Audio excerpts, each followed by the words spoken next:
son los libros más profundos, que tienen más doctrinas teológicas, o por lo menos profundos en el sentido de hacer abstracción de ellos, es decir, de entenderlos y entenderlos. Entonces vamos a trabajar un poquito acá. Voy a tratar de forzarme que, para que ustedes lo puedan entender, y por supuesto a medida también de que yo estudio con ustedes, creo que también Dios me abre también el Señor me abre también a mí el entendimiento, porque es parte de la dinámica de la enseñanza, de la retroalimentación. Ahora quizás un pequeño resumen de estas lecciones que hemos venido llevando en estas semanas. El autor de Hebreos, al iniciar su carta, en el primer capítulo describió a Cristo en su gloria y argumentó en forma detallada que Cristo es superior a los profetas del Antiguo Testamento, y también, por supuesto, sobre los ángeles. El capítulo 12 en sí desarrolla todo el tema de la humanidad de nuestro Señor Jesucristo. Y los primeros 4 versículos que vimos la semana pasada en realidad son una pausa que hace el autor de Hebreos para aplicar su análisis que él está haciendo de esta carta sermón, o de este sermón llamado el libro de Hebreos. Y al mismo tiempo él los exhorta a asirse fuertemente a las enseñanzas que ellos habían ya recibido. ¿Por qué? Porque había un peligro de deslizarse, de dejarse arrastrar por una actitud de negligencia, y de alejarse de Dios hasta el punto en que se llegue a una situación en que sea demasiado tarde para evitar las consecuencias, digo consecuencias espirituales. También tenemos que destacar el peso moral que tiene de la pregunta del versículo 3, que solamente nos advierte cómo nosotros vamos a escapar si descuidamos una salvación tan grande, ¿no? Ahora, eso fue la semana pasada. En esta parte vamos a retomar nosotros su argumento, porque acuérdense que el capítulo 2 del 1 al 4, vuelvo a insistir, solamente fue una pausa que hizo él en su exhortación. Y en esta parte nosotros vamos a volver al argumento inicial con respecto a la superioridad de Jesús en este caso, en cuanto a su humanidad sobre los ángeles. Por eso que el título dice todo bajo Cristo, ¿no? La humanidad de Cristo tiene que ser enfatizada, no solamente como humano, en cuanto a su humanidad, sino también en cuanto a lo que él es, en cuanto a su deidad, a su divinidad. Y es que tenemos que tener en cuenta que Cristo trajo la divinidad o la deidad, la trajo aquí a la tierra. Y por supuesto hay alguien quien dijo por ahí que él llevó a la humanidad de regreso al cielo. Entonces, con ese preámbulo, vamos a pasar a ver un ratito, voy a pasar, ajá, acá.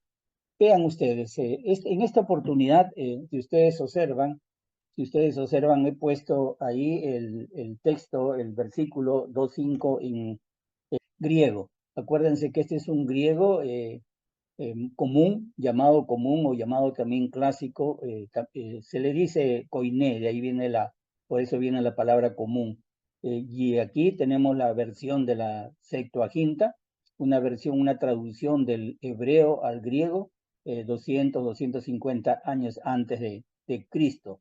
Nuestro Señor Jesucristo, sabemos que él usó esta versión de la Septuaginta en griego por las citas que él hace de las escrituras del Antiguo Testamento.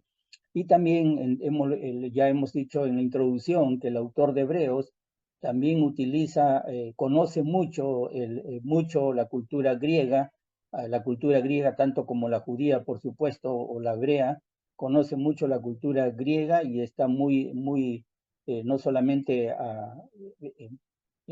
metido en cuanto o introducido en cuanto al griego en sí, sino en cuanto a la cultura, especialmente en cuanto a la literatura. Eso lo vimos en el capítulo 1, en el primero, segundo versículo de Hebreos. Ahora, ahí le he puesto, pueden observar y vamos a ver más adelante cómo le vamos a dar la utilidad para esta versión de la Septuaginta. Y ustedes vean ahí, tocamos el primer versículo, seguimos con la misma dinámica de hacer una desconstrucción de la frase, es decir, o de toda la oración, o de todo el texto bíblico, o como quieran llamarle, todo el verso o versículo. Entonces vamos a hacer una deconstrucción, es decir, vamos a ir separando frases que a veces no se entienden para que podamos interpretar con mayor seguridad el texto. Entonces, para comenzar, ustedes pueden leer el versículo, porque no sujetó a los ángeles el mundo venidero, acerca del cual estamos hablando, y tenemos ahí una expresión, el mundo venidero, el mundo venidero. Entonces, para comenzar, primero vamos a nosotros entender y debemos comprender de qué mundo se está hablando aquí. Es muy importante, ¿no? Y hay muchas personas que cuando leemos o se lee este versículo, se piensa inmediatamente en el cielo cuando estamos hablando, insisto, del mundo venidero. Sin embargo, la palabra griega que se utiliza aquí para mundo, hay por eso mucha importancia del verso del original, se utiliza la palabra, así se lee, ¿no? Oikoumene, ¿no? Así se lee, que significa tierra o tierra habitada. Entonces, estamos hablando que esta palabra mundo no está hablando del mundo venidero, sino de un mundo futuro, sino está hablando en primer lugar en el original de tierra habitada. Y este versículo en sí está hablando sobre la gente de esta tierra, de eso está hablando. La misma, para poder nosotros notar la misma palabra, se utilizó en Mateo, en el Evangelio de Mateo, capítulo, no está ahí, no se preocupen, no está, pero ustedes apúntenlo, y Mateo capítulo 24, 14, donde dice, y será predicado este Evangelio del reino en todo el mundo. Cuando dice en todo el mundo, está hablando de la tierra habitada para testimonio de todas las naciones, y entonces vendrá el fin. Entonces aquí ustedes pueden ver esta palabra de Jesús. Él está diciendo, será predicado este evangelio del reino en todo el mundo. Y está hablando exactamente de la tierra habitada, usando la misma expresión. Entonces, también nosotros encontramos quizás otro texto que les puede ayudar. Ustedes pueden apuntar, es en Romanos capítulo 10, versículo 18. El apóstol dice, Pablo dice, pero digo, no han oído antes bien, por toda la tierra ha salido la voz de ellos y hasta los fines de la tierra sus palabras. Acá también se utiliza la misma palabra en griego oikoumene, que significa tierra habitada, tierra habitada. Entonces, el mundo venidero que se menciona en el versículo 5 es la era en la cual nosotros estamos viviendo, el tiempo que estamos, otros dicen estadio también, el estadio, la era, el tiempo en lo que nosotros estamos viviendo, que es la era del Mesías. Fíjense ustedes, ahí le he puesto, ahora sí pueden ustedes fijarse, ahí les he puesto la cita de Hebreos capítulo 6, versículo 5, dice así, porque es imposible, vean ustedes, que los que una vez fueron iluminados y gustaron del don celestial y fueron hechos partícipes del Espíritu Santo, y asimismo gustaron de la buena palabra de Dios, y dice, y los poderes del siglo venidero. O sea, ustedes analicen, lo dejo trabajo para que ustedes piensen en todo este versículo de Hebreos capítulo 6. Está hablando de las personas que fueran iluminadas, que gustaron del don celestial de la salvación, que fueron hechos partícipes del Espíritu Santo, que gustaron de la palabra de Dios. Está hablando de cristianos y los poderes del siglo venidero. O sea, está hablando de los poderes en el momento, en esta tierra habitada. Entonces, ustedes pueden, en realidad había que recordarle eh, a los cristianos que eran bien instruidos, es decir, estoy hablando del autor de Hebreos, él tendría que recordarles a los cristianos que eran bien instruidos en todo el Antiguo Testamento, porque de ellos estamos hablando de judíos prosélitos, es decir, de judíos que se habían convertido al cristianismo, y ellos indudablemente, que estos cristianos sabían que todo el Antiguo Testamento señalaba al reino mesiánico, al reino del Mesías, cuyo rey era alguien del linaje o iba a ser alguien del linaje de David. Y que por supuesto ellos ya no tendrían que seguir esperando más al Mesías para dar comienzo a una nueva, digamos, a una nueva era, porque ya Jesús, ellos sabían como cristianos que eran, estamos hablando de los años 60, aproximadamente se cree entre el 68 por ahí, entonces que fue escrita esta carta. Entonces, porque ellos sabían que Jesús había sido coronado como rey en el cielo, y también el autor de Hebreos tendría que recordarles y decirles también que esto fue muy evidente con la administración del reino por el Espíritu Santo, por el Espíritu de Dios. Y aquí quizás ustedes les recomiendo que lean Hechos, vuelvan a leer Hechos capítulo 2, para que se puedan dar cuenta cómo el Espíritu Santo administra el reino, este reino de los cielos. Entonces, ahí les he puesto también Mateo 28, 18, como para que ustedes vean que no es que él va a ser soberano en el futuro. Jesús es el soberano de esta era, porque él cuando en Mateo 28, 18, en la Gran Comisión, Jesús dice que se les acercó y les habló, le dijo, toda potestad me es dada, o todo poder, toda autoridad me es dada en el cielo y en la tierra.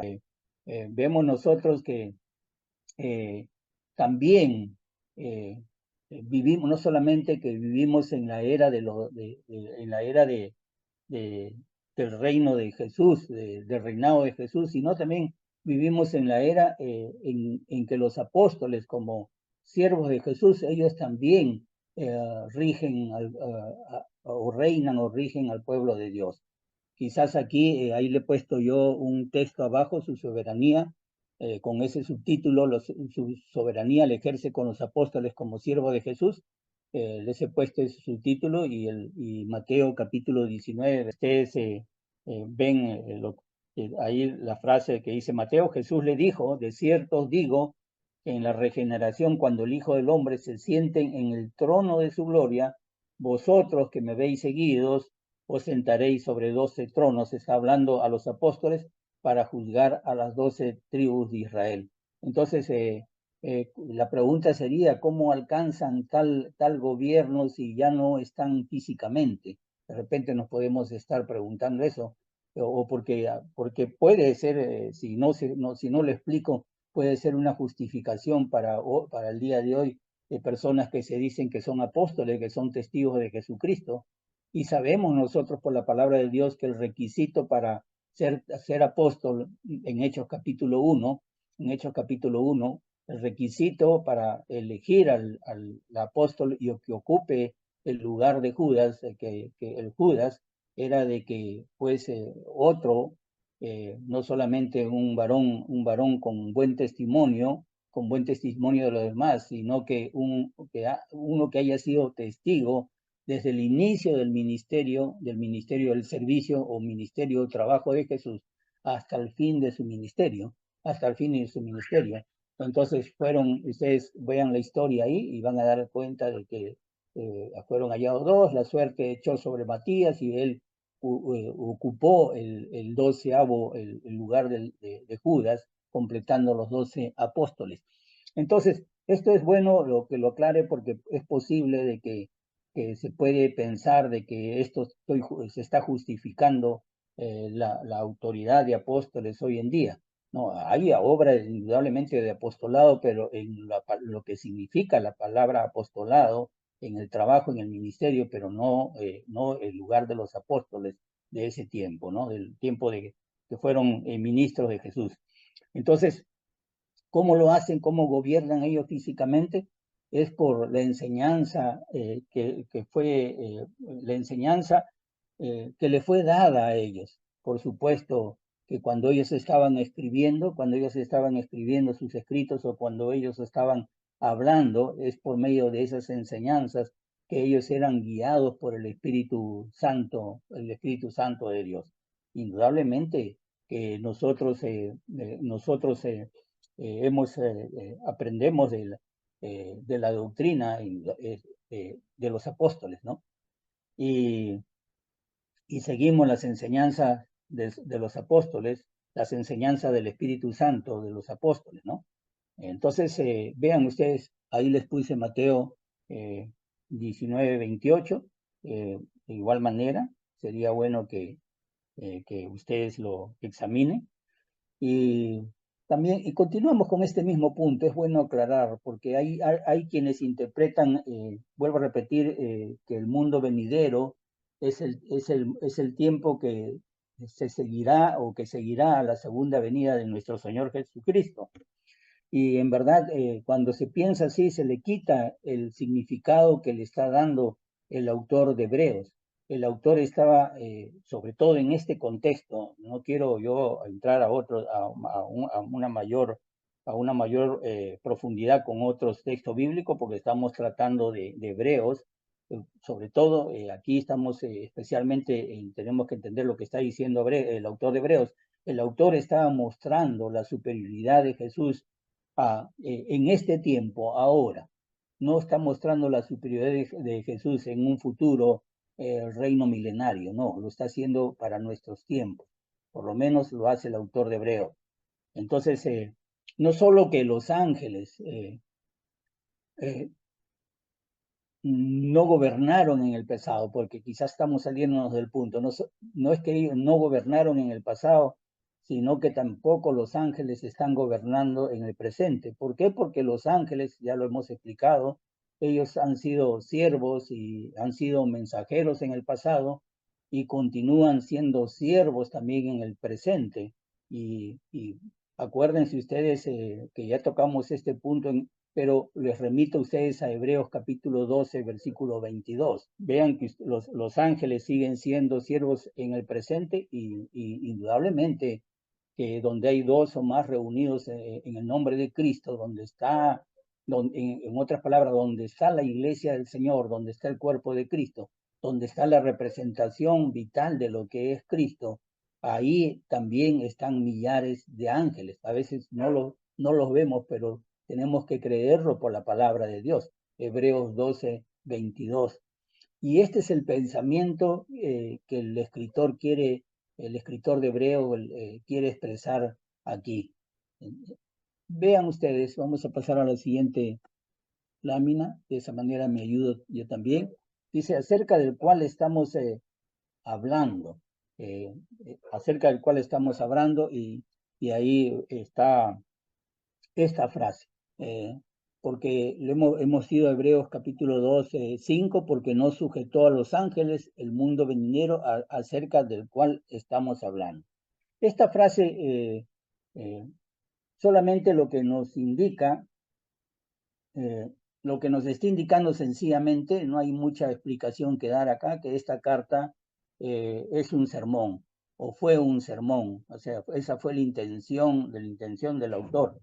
Casi, digamos, todo lector de Hebreos, un lector que sea cuidadoso, se va a dar cuenta que Hebreos primeramente fue presentado como un sermón y después fue presentado como un libro, como una carta.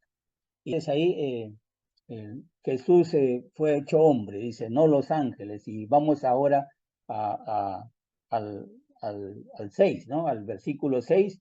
Y por supuesto lo he puesto ahí, lo he puesto otra vez en el original, en la Septuaginta, en el original, el versículo. Y paralelamente he puesto en la Reina Valera, he puesto el otro versículo, ¿no? El versículo 6, que dice, pero alguien testificó en cierto lugar diciendo que es el hombre para que te acuerdes de él, o el hijo del hombre para que le visites. Y aquí lo que está haciendo el escritor es volver al Salmo 8. Y él nos está presentando una interpretación de ese hermoso salmo, ese maravilloso salmo, que tiene que ver con la creación. Los versículos ahí del 6 al 8 que vamos a ir viendo, lo vamos a ir tocando nuevamente, este Salmos, pero ¿por qué? Porque hasta el versículo 8 de Hebreos 2, del 6 al 8, cita al Salmos también, del Salmos 8, del versículo 4 al 6. Y ahí abajo ustedes pueden ver el Salmos, ahí le he puesto el Salmos para que ustedes lo tengan presente ahí. Salmos 8 del 4 al 6, para que ustedes puedan observar que está citando, ¿no? Pero hay una frase ahí que dice, pero alguien testificó en cierto lugar diciendo que es ajeno al Salmo, ¿no? El Salmo dice, digo que es el hombre para que tengas de él memoria y el Hijo del Hombre para que lo visites, ¿no? Le has hecho poco menor que los ángeles y lo coronaste de gloria y de honra, le hiciste señorear sobre las obras de tus manos, todo lo pusiste debajo de tus pies. Entonces, cuando, cuando el lector o cuando el autor de Hebreos, el escritor de Hebreos, dice, alguien testificó en cierto lugar, para enseguida citar este salmo que acabamos de leer, no está diciendo que él desconocía al salmista, a quien escribió el salmo, con otras palabras, que él desconocía o no se acordaba quién era el autor del salmo, porque puede pensarse que él está diciendo, hubo alguien por ahí que dio testimonio o que dio testimonio en cierto lugar. Es decir, no se acuerda y él está usando estas palabras para reemplazar el nombre del autor del salmo. Ni tampoco él está pensando de que la fuente del salmo era un autor que carente de inspiración divina, que no era inspirado por Dios. Lo que él está haciendo aquí, más bien él está destacando el mensaje de este salmo, diciendo en todo caso que es de suma importancia sobre todo lo que él va a decir a continuación. Él está resaltando con esta frase. ¿Por qué? Porque hay una expresión una expresión similar a que ustedes pueden ver en Hebreos 4:4, ahí ya está abajo, en la parte de abajo, en Hebreos 4:4, ustedes pueden ver que hay una expresión similar, porque en cierto lugar dijo del séptimo día, ahí lo he subrayado, ¿no? Entonces es evidente que el autor conocía del origen de este pasaje. No es que él lo desconocía, ¿no? Entonces, tenemos ahí otra frase, ¿no? Entonces, otra frase, antes de continuar con el análisis de este texto, es importante que nosotros entendamos qué significa esta expresión, hijo del hombre, la cual, vuelvo a repetir, es una cita del Salmo que hemos citado y lo he vuelto a poner ahí, Salmos 8:4, pero está separado, solamente el versículo 4, donde dice que ustedes dicen digo que es el hombre para que tengas de él memoria, ¿no? Y hijo del hombre para que lo visites, Entonces, es eh, una cita de este Salmos, y lo interesante que etimológicamente, es decir, cuando hablamos de la raíz la raíz de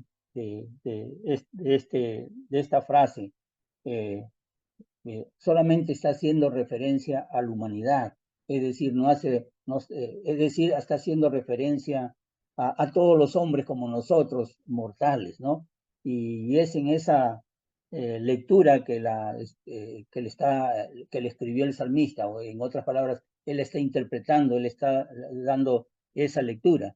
Sin embargo, hay otros que creen que el salmista está hablando proféticamente del Mesías, porque la frase fue usada por nuestro mismo Señor Jesucristo muchas veces, no varias veces, fue usada para sí mismo, es decir, hijo de hombre, como hijo de hombre.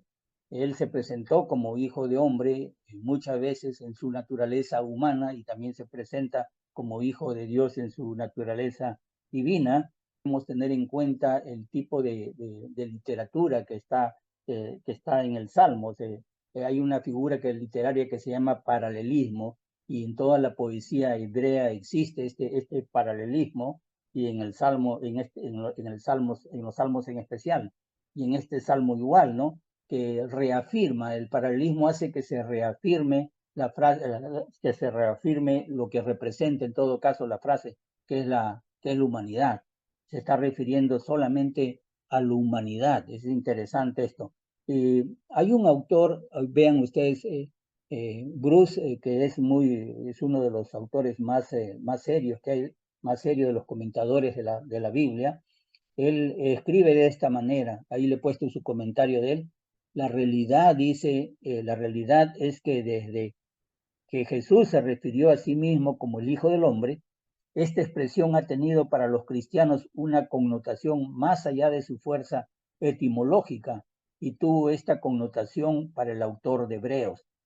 En el contexto que escribió el autor de Hebreos, los creyentes entendían que la expresión hijo del hombre quería decir hombre. Ellos entendían eso, estaban entendiendo, pero a la vez también que estaba constituyendo un tipo del antitipo que es Cristo. Eso es una frase que se utiliza en teología, ¿no? En este caso, el tipo es lo que tiene que ver la forma, el modelo, lo que parece, lo que parece lo verdadero. En este caso, los tipos se están refiriendo a la escritura, a las escrituras del Antiguo Testamento, y por supuesto lo real, lo verdadero es Cristo. Es como decirles o decir que el templo en el Antiguo Testamento, el templo, Ezequiel capítulo 40, del capítulo 1 al capítulo 3, el templo, ese templo que describe Ezequiel en la visión de Ezequiel, es el tipo del antitipo que es Cristo. Cristo es el verdadero templo. En realidad, ese es algo que parece interesante. Léanse los 3 capítulos, creo que ya les he recomendado, de Ezequiel capítulo 40. Es algo interesante porque solamente ese es algo que parece, es una sombra nada más. Una sombra, es como nosotros reflejamos nuestra sombra es algo que te dice, algo que te señala el verdadero, pero no es el verdadero. A eso me estoy refiriendo. ¿Ya? ¿Y por qué lo digo? Porque el Hijo del Hombre ya era ya era usado varias veces en el Antiguo Testamento. Por decir, en Daniel capítulo 7 habla acerca de Daniel, las visiones de Daniel, habla del Hijo del Hombre. Entonces, Daniel 7:13 pueden ustedes buscar. Y como antitipo, puedo decir que en el Nuevo Testamento existe muchas veces hijo de hombre. Hay aproximadamente, se repite más de 80 veces en el Nuevo Testamento hijo de hombre o hijo del hombre. Entonces, ese es el verdadero, ¿no? Jesús. Es interesante eso, lo que el comentario de Bruce es muy interesante porque nos da una luz en cuanto a cómo pensaban los cristianos. Indudablemente que ellos sabían, ellos ya no estaban, ya les había sido quitada la venda de los ojos. Ellos ya no estaban ciegos, en cuanto a lo que señalaba el Antiguo Testamento, que es a Cristo, por supuesto. Y en todo caso, ustedes pueden ver, alguien me puede decir, pero el Salmos dice una cosa, habla de la humanidad, los cristianos piensan de otra manera. Pues lo que está haciendo el autor aquí de Hebreos, él no está dejando de lado esto. Él está entendiendo precisamente, lo está entendiendo que que esto hijo del hombre tiene un doble significado, con una primera aplicación al hombre y una segunda aplicación a Cristo. Un ratito voy a pasar las imágenes. A ver. Ya está. Miren, ustedes pueden observar ahí. Tenía, entonces, ¿por qué? Porque en versículos posteriores se subyace que el autor inspirado, o sea, el autor de Hebreos, le dio a este texto, a este pasaje, un doble significado, con una primera aplicación al hombre, al humano, al hombre, y una segunda aplicación a Cristo y su autoridad. Es decir, que él no está dejando de lado esto. Es decir, si hijo de hombre se está refiriendo solamente a la humanidad, entonces lo que él estaba entendiendo que el salmista, estaba hablando de Salmos, no de Hebreos, el salmista estaba asombrado cuando él escribe este, este, este Salmos, estaba asombrado de que Dios se preocupara tanto por la humanidad que es tan insignificante, ¿no? Por un hombre insignificante, ¿cómo Dios puede estar asombrado de esto? ¿Y por qué Dios puede mostrar tanto interés en la humanidad? ¿Por qué Dios puede hacerlo? Él estaba asombrado pensando en eso. Y ahí pues ustedes pueden ver en Hebreos del 8 al 9, ustedes pueden observar que hay un contraste entre el hombre común, me estoy refiriendo a nosotros, que en todo caso, que es lo único que no se sujeta a la muerte, porque el hombre tiene que morir, no se sujeta a la muerte, como se insinúa ahí en el versículo 8, ¿no? En ese versículo 8 que vamos a leerlo. Y Cristo, a quien Dios ha puesto control sobre todo, y en esto le incluye incluso la muerte.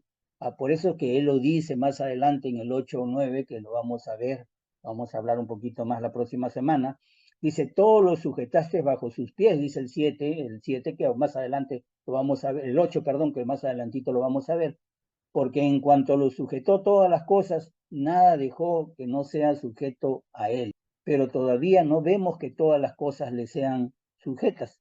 Está hablando del hombre. Todas las cosas no son sujetas, una de ellas es la muerte. La muerte no está sujeta a nosotros, todas las cosas las sujetamos, pero hay cosas que no están sujetas a nosotros los humanos, entre ellos es lo principal es la muerte. Pero aquí está haciendo un contraste con el 9. El autor dice, pero vemos a aquel que fue hecho un poco menor que los ángeles. Jesús fue hecho un poco menor que los ángeles, por un breve tiempo, por supuesto. Dice, a Jesús coronado de gloria y de honra a causa del padecimiento de la muerte, para que por la gracia de Dios gustase la muerte por todos. Entonces a él no le está sujeta a la muerte porque fue solamente por un breve tiempo. Cuando dice gustó la muerte por todo, nos está diciendo que él gustó la muerte por todo, y esto significa un breve tiempo. Entonces, vemos nosotros aquí, ahí está, le he puesto ahí Hebreos 2.6, no importa, pero vamos a Hebreos 2.2 ahí, donde dice que Jesús se sometió, bueno, voluntariamente a la muerte. Por supuesto, Jesús se somete voluntaria a la muerte como parte de ser obediente, como parte de su obediencia, como de su obediencia a Dios, a la voluntad de Dios. Es decir, que Él tuvo que morir, así como nosotros tenemos que morir, así como todos los hombres tienen que morir, Él tuvo que morir. Y como pueden ver ustedes, aquí lo interesante, aquí vienen las cosas que le estaba hablando. Luego ahí he puesto, me he adelantado y ustedes pueden ver que he puesto en griego he puesto el versículo 9, el versículo 9. ¿Por qué lo he puesto este versículo 9? Porque en la versión original dice que fue por un corto tiempo, la Reina Valera no lo dice, pero en el original dice que fue por un corto tiempo, o sea, un corto tiempo nada más.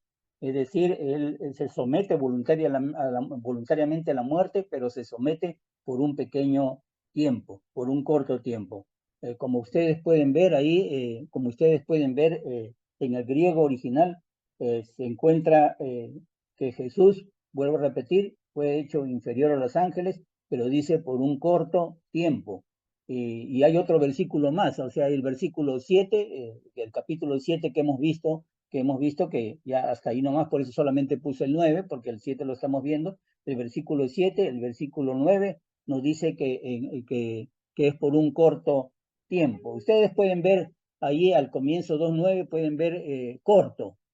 Ahí vean en la primera línea, ustedes pueden ver ahí Rob, que dice a él. Después pueden ustedes ver la palabra pero, y después ustedes pueden ver la palabra ahí corto, la palabra corto tiempo. Es esa palabra griega, también está en el versículo 7, dice que es por un corto tiempo. O sea, aquí en la Reina Valera no se encuentra, ¿no? Pero aquí en el original sí se encuentra. Aclara que es por un corto tiempo, lo cual por supuesto tiene que referirse al corto tiempo que él estuvo, que Jesús se hizo carne, que estuvo en la tierra. Entonces, vean ustedes, ahí le he puesto abajo, el griego original, la versión Reina Valera no consigna la frase de este pasaje. Y vamos a avanzar un poco acá.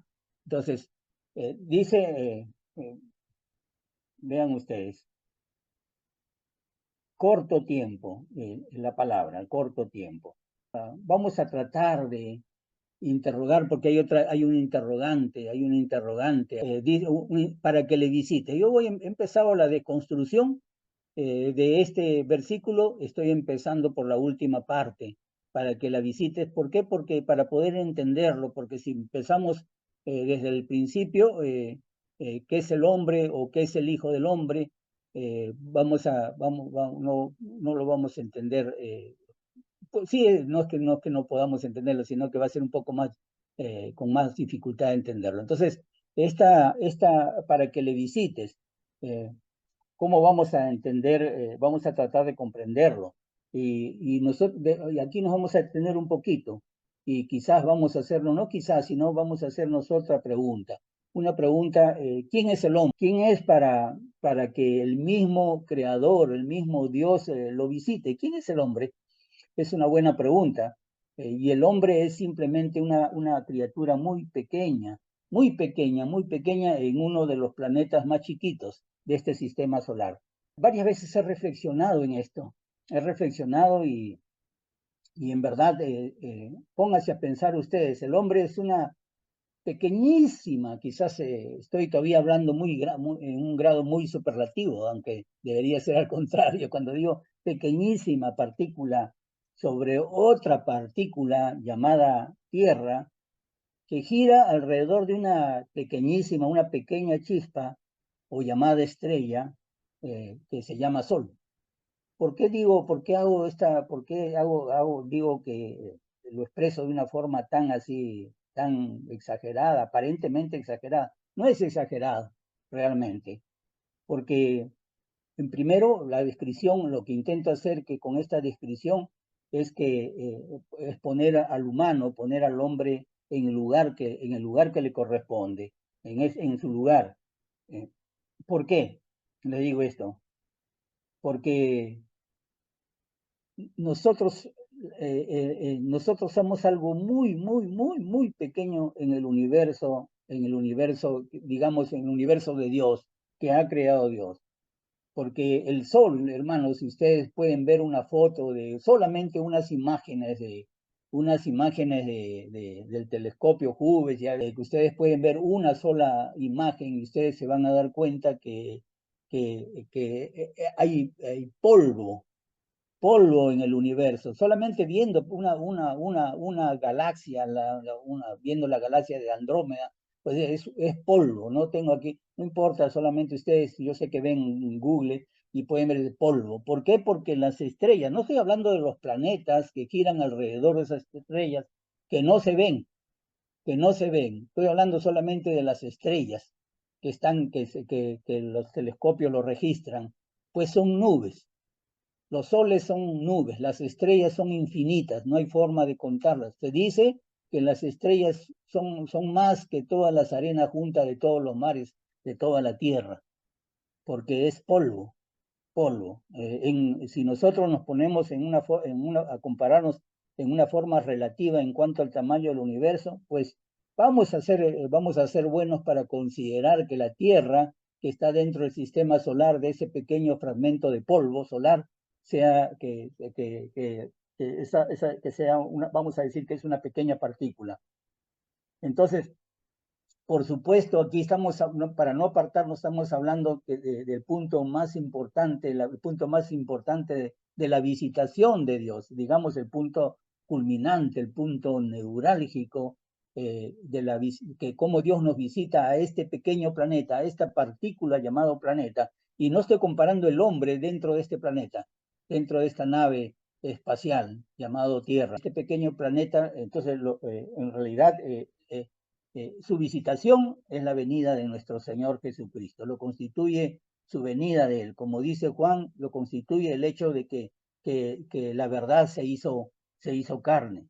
Lo importante aquí es que el Señor, ese Señor que hermano en su oración hablaban de la gloria, el Señor de la gloria, ese Señor, la segunda, lo que también se considera la segunda persona en la Trinidad, se convirtió en hombre, se llamó Jesús, se hizo Jesús, se convirtió en hombre.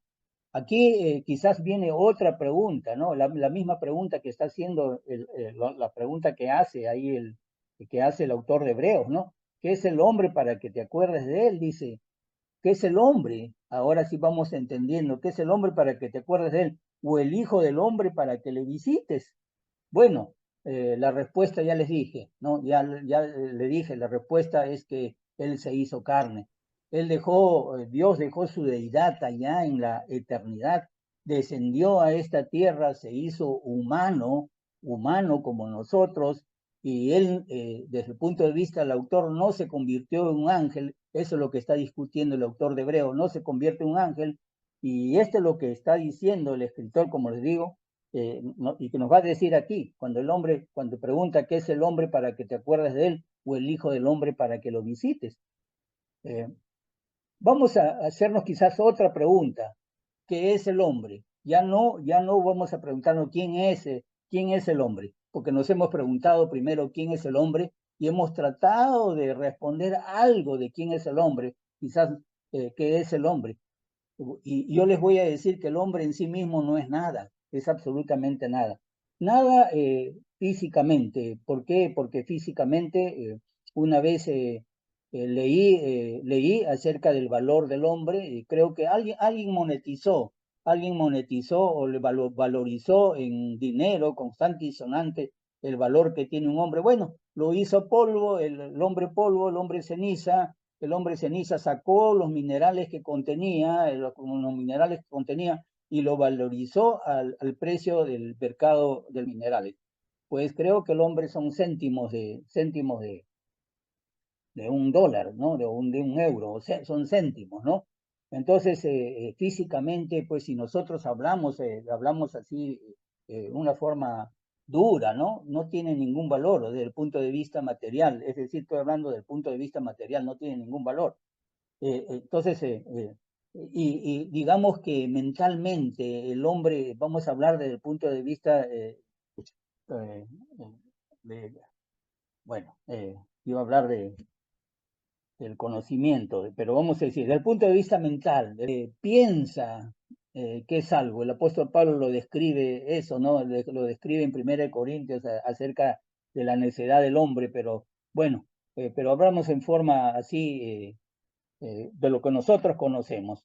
El hombre piensa que es algo, pero conoce en realidad muy poco. ¿Qué es lo que el hombre, yo pregunto, y pregunten, qué es lo que conoce el hombre realmente en cuanto a este universo, a este vasto universo en el cual nosotros vivimos?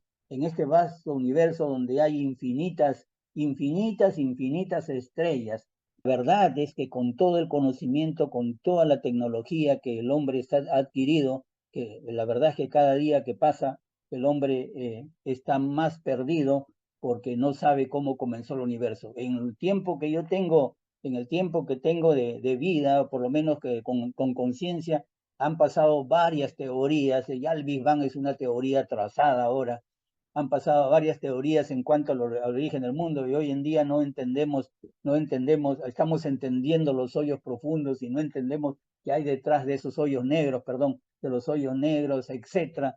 Y no, estamos en un viaje indudablemente, en un mundo, en este mundo que muy organizado, perfectamente organizado, y no lo entendemos y no, cada vez que estamos más perdidos, más perdidos. ¿Por qué?